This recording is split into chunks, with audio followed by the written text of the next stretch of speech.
warm, he still has body heat, meaning he still has life. So if he still has life, there's probably some other kind of consciousness in the body. So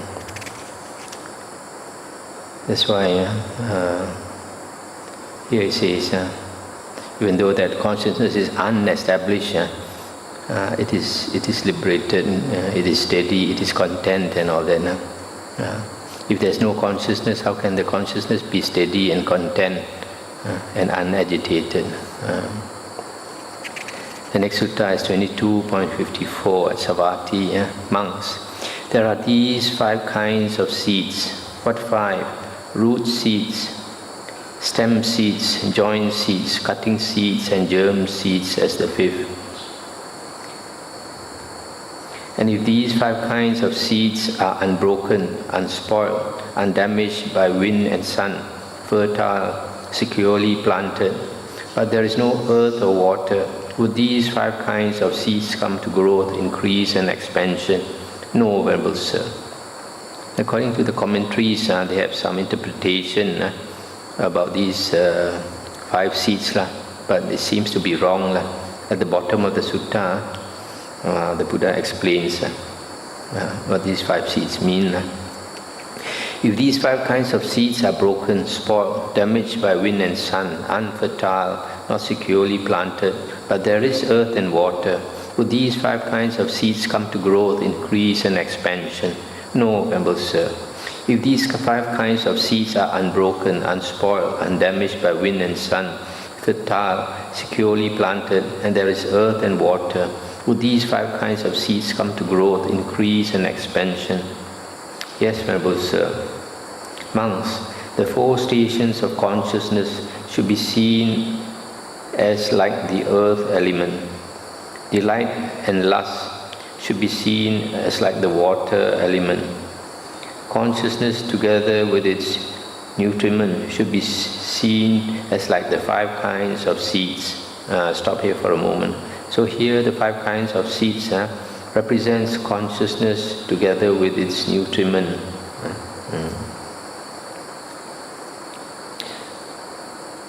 These 4 stations of consciousness, sometimes the Pali word is vijnana titi. Sometimes it's called the abodes of consciousness.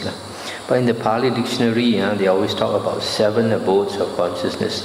The first one, where beings are different in body, different in perception, like the human plane and devas, some devas, and some beings in the woeful planes. And the second one, different in body but equal in perception, meaning the Brahma realms. And then the third is the Abhasara Devas, those in the second jhana realm. The fourth is the Subhakinha Devas, I think they are in the third jhana realm. And then the fifth is the first Arupa Devas, and then the sixth is the second Arupa Jhana Devas, and the seventh is the third Arupa Jhana Devas.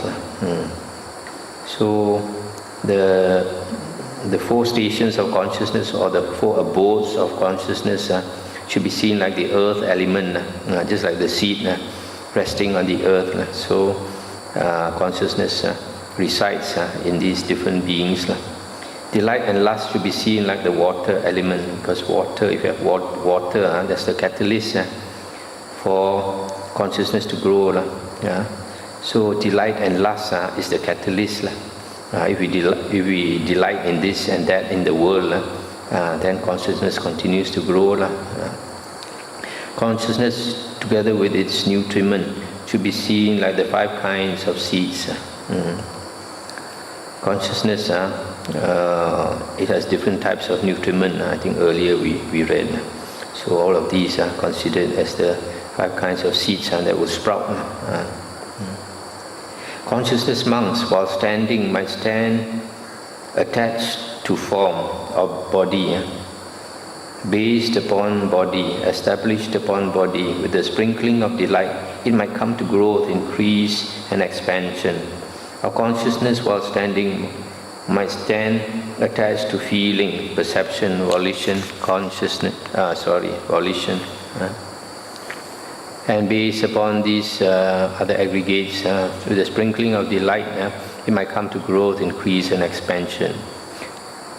Monks, though someone might say, apart from body, apart from feeling, apart from perception, apart from volition, I will make known the coming and going of consciousness, its passing away and rebirth, its growth, increase and expansion. That is impossible.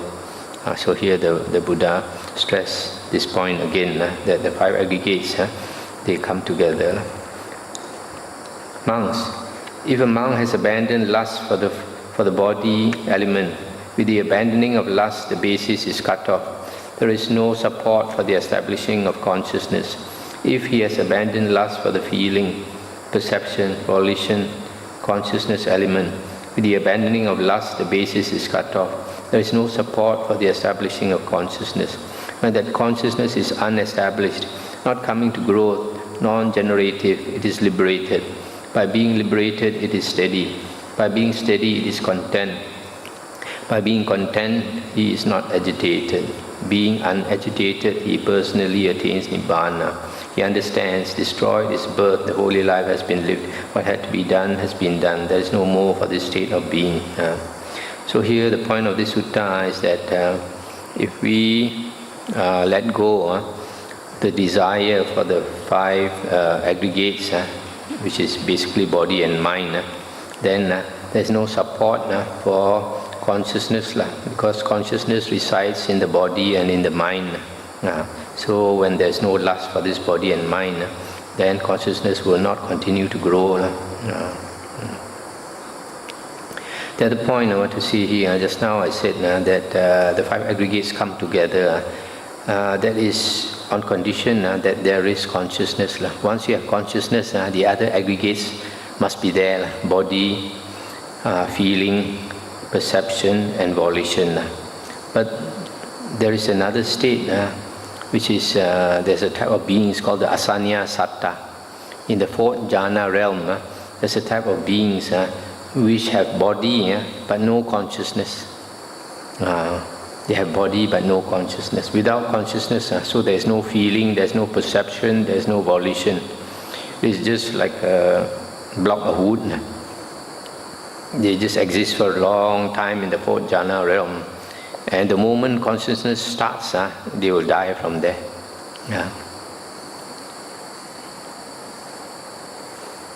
This state, I've never seen any book talk about this state, but I'd like to make a guess about this state.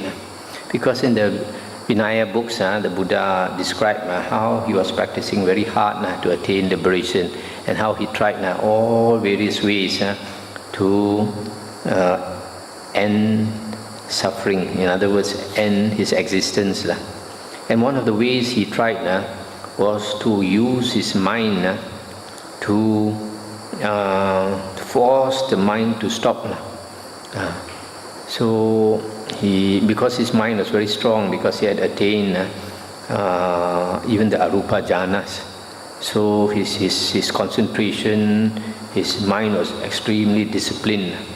So he used the strength of his mind to press down on his mind and make the mind stop working, because he thought the source of suffering is the mind. As long as the mind is running, as long as we are conscious, as long as we are aware, then we are aware that we are suffering. If there's no awareness, then there's no suffering. So he used his mind and exerted his mind to stop the mind from functioning. But although he tried quite hard, he did not succeed, luckily for us. So after that, he gave up that method. But since he had tried that method, I would assume that there are other ascetics who have also tried it.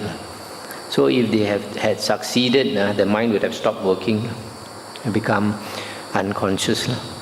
But unconscious for a certain while, for a certain period, and after that consciousness will come back. So because they have trained their mind to do that now, when they die, I think they are born in that realm. But that shows, since that realm is in the 4th jhana plane, that shows you can only do that if your mind is at least you have attained the four jhanas, because when you have attained the four jhanas, the mind is very, very strong. So that was just a passing remark. The next sutta is 22.55 at Savatthi. There the Blessed One uttered this inspired utterance. Here he says, it might not be and it might not be for me, it will not be and it will not be for me. Resolving thus, a monk can cut off the lower fetters. When a monk cuts off the 5 lower fetters, he becomes an anagamin, a third fruition Arya, which is also translated as a non-returner, meaning he does not come back to the human rebirth anymore. But this translation doesn't seem to be very good. The previous one in the Pali Text Society, I think it sounds better. In the previous translation was, were I not then, it would not now be mine. It shall not be, and mine it shall not be. So I try to explain this a bit from my understanding, my interpretation. Were I not then probably means were I not then. That means if in a previous life I did not exist, that means I did not have the perception of I am, I exist. If myself was not there, it would not now be mine. This body and mind would not now be mine. This present body and mind would not now be mine. It shall not be. This it shall not be. This it is the I am, the ego, the self. Shall not be. That means he's determined to cut off the self, and mine it shall not be. When that happens, even if there is a body and mind, then he does not consider it to be mine anymore. It is just body and mind. So I think that is the explanation. When this was said, a certain monk said to the Blessed One, "But how, Venerable Sir, can a monk resolving thus, were I not then, it would not now be mine. It shall not be, and mine it shall not be." Resolving thus, how can he cut off the lower fetters? And then the Buddha said, "Here, monk, the unlearned ordinary person who does not see noble ones regards body as self, or body as belonging to self, or body as in the self, or self as in the body. Similarly, for the other aggregates, perception, feeling, perception, volition, and consciousness. He does not understand as it really is impermanent body as impermanent, impermanent feeling as impermanent, impermanent perception, impermanent volition, impermanent consciousness as impermanent. He does not understand as it really is painful body as painful, painful feeling as painful feeling, painful perception, painful volition, painful consciousness. He does not understand as it really is selfless body as selfless, anatta, selfless, selfless feeling as selfless, selfless perception, selfless volition, selfless consciousness. I stop here for a moment. This selfless, what's the meaning of anatta? Anatta, sometimes it translates as no soul. That's not correct. Anatta means there is no core, something inside that is unchanging. If there's something inside us that does not change, then we can identify that to say that is me, because it doesn't change. But if everything in the world is changing, changing meaning arises and passes away, arises and passes away. Everything in this world has a birth, has a continuation, and ceasing. So if you identify anything in the world as I or mine, in a short while it will cease to exist. So where did that I go? Where did that mind go? Right? So that's the meaning of anatta. There is no thing that does not that is permanent. that does not change. There's no such thing in the world. Everything in the world is arising and passing away according to conditions.